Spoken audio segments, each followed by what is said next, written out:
Hello students, स्वागत है आपका डॉक्टर कविता मैथ्स में। मैं doctor Kavita Shekhawat, lecturer in maths. आज आपके लिए लाई हूँ कुछ multiple choice questions class 9th के लिए, 9th क्लास के लिए। ठीक है, पॉलिनोमियल चैप्टर के लाई हूँ मैं आपके लिए। और ये चैप्टर इस बार इस वीक की क्विज में आने वाला है, इसलिए मैंने आपके लिए क्वेश्चंस प्रिपेयर किए हैं। और ये क्वेश्चंस आपके हर कोई भी टेस्ट हो उसमें आते हैं, चाहे आप किसी कंपटीशन का एग्ज़ाम देने जाओ उसमें भी आते हैं, और आपके जो वीकली टेस्ट, यूनिट टेस्ट और जो आपके फाइनल एग्ज़ाम होंगे वहाँ भी ऐसे एक एक नंबर के क्वेश्चंस आते रहते हैं। ठीक है, तो ये क्वेश्चंस आपकी बहुत हेल्प करेंगे। ये मैंने 13 क्वेश्चंस का सेट लेके आई हूँ, और इन क्वेश्चंस की प्रैक्टिस कर, इन क्वेश्चंस को सीख के आप और भी छोटे क्वेश्चंस की प्रैक्टिस करोगे तो आपका स्कोर बहुत अच्छा रहेगा। और आई होप इस हफ्ते जो क्विज होगी उसमें आप लोग सब पार्टिसिपेट करेंगे और अच्छा स्कोर लेके आएंगे इन क्वेश्चंस की हेल्प से। ठीक है, तो आओ करते हैं। बहुपद x5 माइनस x की 4 जमा में 3 की घात है। घात का मतलब क्या होता है? पावर। ठीक है, और बहुपद बोलते हैं पॉलिनोमियल को। तो इसमें देखो पावर क्या होती है? जो सबसे ज़्यादा डिग्री होती है। पावर बोल दो, डिग्री बोल दो। सबसे ज़्यादा क्या डिग्री है इसमें? 5 है ना मैक्सिमम, तो क्या होगी इसकी घात? 5 हो गई। देखो एक नंबर क्वेश्चन था। ठीक है, क्वेश्चन नंबर 2, निम्नलिखित में से कौन सा व्यंजक एक चर वाला है? एक चर वाला मतलब सिर्फ उसमें या तो x ही हो, x की पावर्स हो सकती हैं, सिर्फ उसमें y हो, y की पावर हो सकती हैं, सिर्फ z हो या सिर्फ t हो, दूसरा वेरिएबल ना हो। कहने का मतलब ये है डिग्री या पावर उनकी अलग अलग हो सकती हैं। ठीक है, देखो इसमें देखो x है और y है, तो ये नहीं है। इसमें भी x और y है, ये भी नहीं है। इसमें x y t, ये 3 हो गए। इसने पूछा है एक चर वाला, यानी एक वेरिएबल। चर का मतलब वेरिएबल। अगर कोई इंग्लिश का बच्चा देख रहा है, इंग्लिश मीडियम का, तो उसको भी अच्छे से समझ में आ जाएगा। 4x की 2 माइनस 3x जमा में 7। यहाँ पे सिर्फ एक ही वेरिएबल है x, तो ये हमारा एक चर वाला है। ठीक है, क्वेश्चन नंबर 3, पाई बटे 2 एक्स स्क्वायर जमा में x में एक्स स्क्वायर का गुणांक क्या है? मतलब इसने पूछा है एक्स स्क्वायर का कोफिशिएंट। ठीक है, गुणांक यानी एक्स स्क्वायर के साथ में एक के साथ गुणा में क्या होके आ रहा है? एक्स स्क्वायर को छोड़ दो, एक्स स्क्वायर पे उंगली रख दो, देखो क्या बचा है? π/2, तो वही इसका गुणांक है। ये इसका आंसर हो गया। ठीक है, क्वेश्चन नंबर 4, 3x की 2 माइनस 4x की 3 माइनस 3x माइनस 1 को x माइनस 1 से भाग देने पर शेषफल है। ऐसे क्वेश्चंस में शेषफल को इंग्लिश में बोल देते हैं रिमाइंडर। ठीक है, और भाग को बोल देते हैं डिवाइड। तो जब ऐसे शेषफल पूछ रहा हो तो सबसे पहले हम क्या करेंगे? जिसे भाग देना है उसको 0 बराबर रख लो। क्या करेंगे? x माइनस 1 को 0 के बराबर रख लो। x की वैल्यू क्या आई? 1 आई। अब इस 1 को उस जो इक्वेशन दे रखी है उसमें रख दो, जो भी आंसर आएगा वो आपका शेषफल आ जाएगा। ये आपकी शॉर्ट ट्रिक होती है। रखो इसके अंदर x की वैल्यू 1 को, 1 की पावर 4 माइनस 4 1 की पावर 3 माइनस 3 माइनस 1। देखो 3 माइनस 4 माइनस 3 माइनस 1, ये कितना हो गया? 3 से 3 गया, माइनस 4 और माइनस से क्या आ गया? माइनस के 5। तो ये आपका शेषफल हो जाएगा। ठीक है, कुछ भी नहीं करना होता। फिर से देखो, जो ये दे रखा होता है इसको 0 के बराबर रखते हैं, फिर जो वैल्यू आती है उस वैल्यू को यहाँ रख देते हैं, वो आपका शेषफल आ जाता है। ओके, क्वेश्चन नंबर 5, x बराबर है 1 पर बहुपद का मान होगा। x बराबर 1 पर बहुपद का मान होगा। क्या होगा बहुपद का मान? बहुपद आपको ये दे रखा है कि x की पावर 2 जमा में 5x जमा में 3। तो इसका मान चेक करने के लिए हम वैसे ही करेंगे। x की वैल्यू 1 को यहाँ रख दो, इस समीकरण में रख दो। क्या रखेंगे? 1 की पावर 2 जमा में 5 गुणा में 1 जमा में 3, 1 जमा में 5 जमा में 3, कितना आ गया? ये 9। तो बहुपद का मान क्या आ जाएगा? 9 आ जाएगा। ठीक है, क्वेश्चन नंबर 6, x की 3 माइनस ax की 2 जमा में 6x माइनस 1 को x माइनस a से भाग देने पर शेषफल प्राप्त होगा। शेषफल प्राप्त होगा। देखो जैसे क्वेश्चन नंबर 4 किया था, क्या करेंगे, सबसे x माइनस ए को 0 रख लेंगे, x की वैल्यू क्या आ जाएगी, a आ जाएगी। ठीक है, x की वैल्यू a आ गई है, इसको इस समीकरण में रख लो, क्या आ जाएगा, a की पावर 3 माइनस a की पावर 2 जमा में 6a माइनस a, क्या आ गया, a की 3 माइनस ये a की पावर 1 2 पावर ये 3 पावर हो गई, जमा में 6a माइनस ये कट गया, 6a माइनस का a क्या आ जाएगा, 5a। तो ये इसका राइट आंसर आ गया। ठीक है, क्वेश्चन नंबर 7 देखो, निम्न बहुपदों में कौन सा बहुपद द्विघाती नहीं है।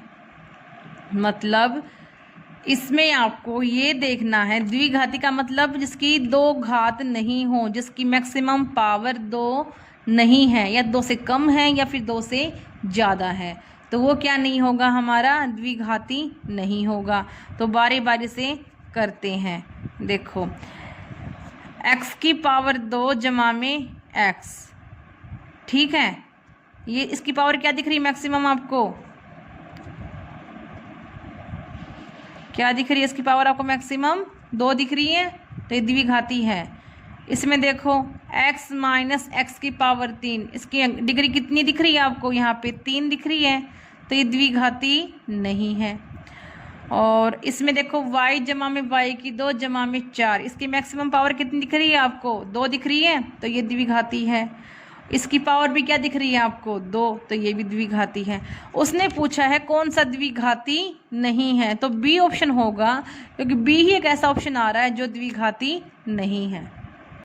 अब क्वेश्चन नंबर 8 देखिए, बहुपद px बराबर है 2x जमा में 5 का शून्यक होगा।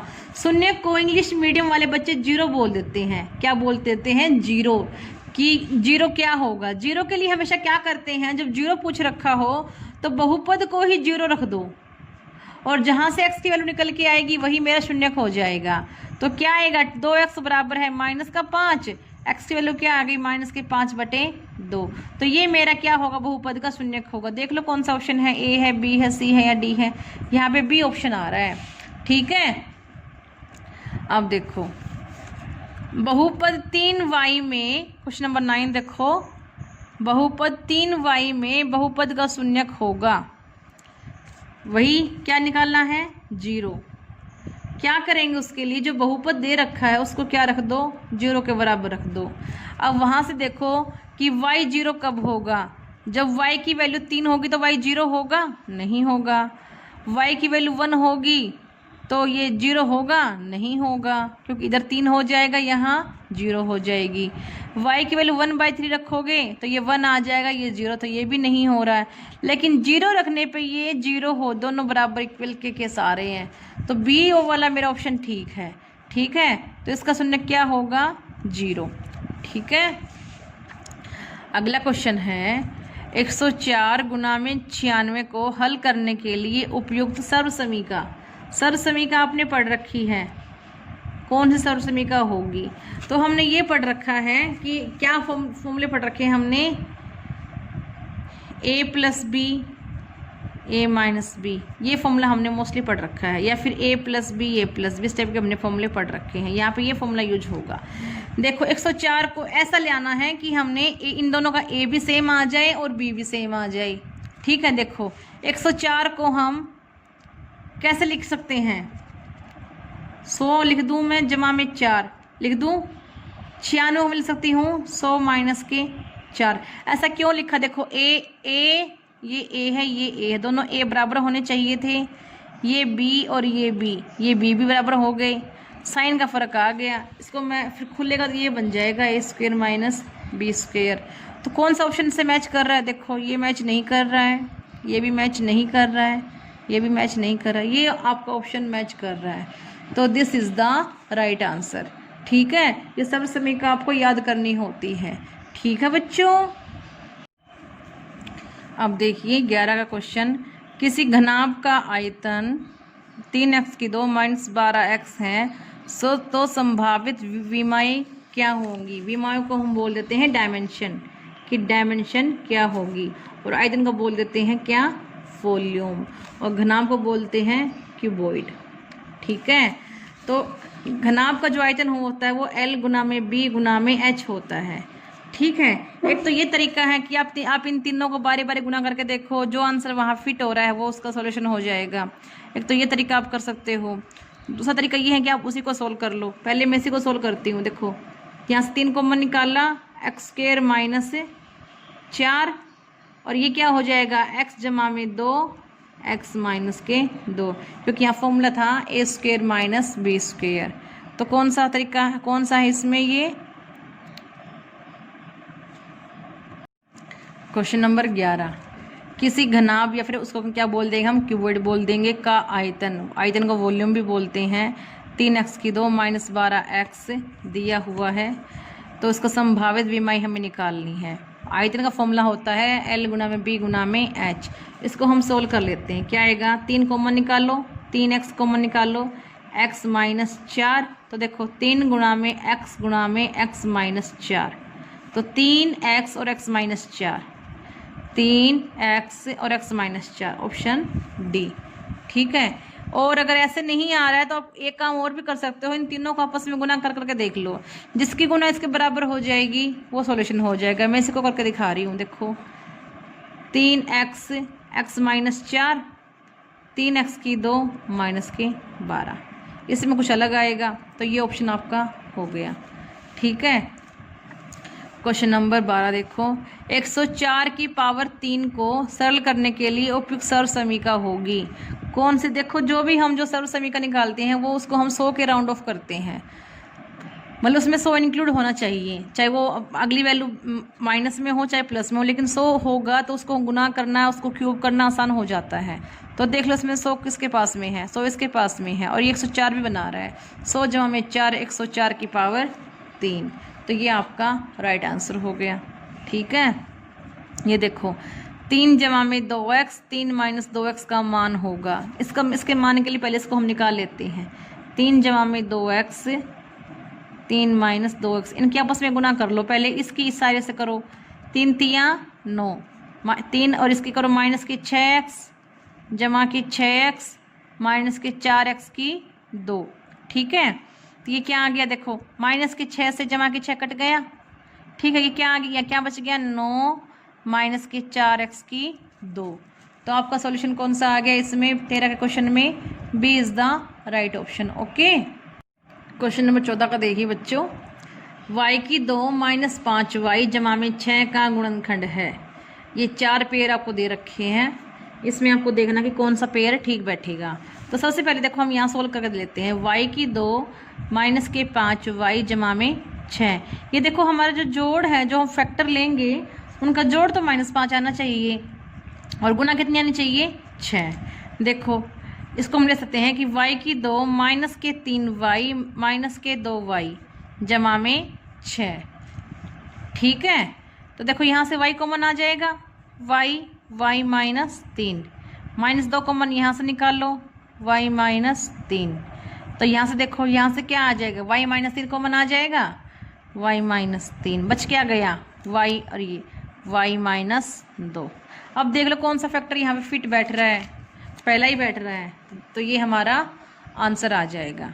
ठीक है, क्वेश्चन नंबर 15 देखो, x जमा में 3 गुना में x जमा में 3 बराबर है ये, और ये जगह खाली छोड़ दी, और खाली जगह आपको भरनी है।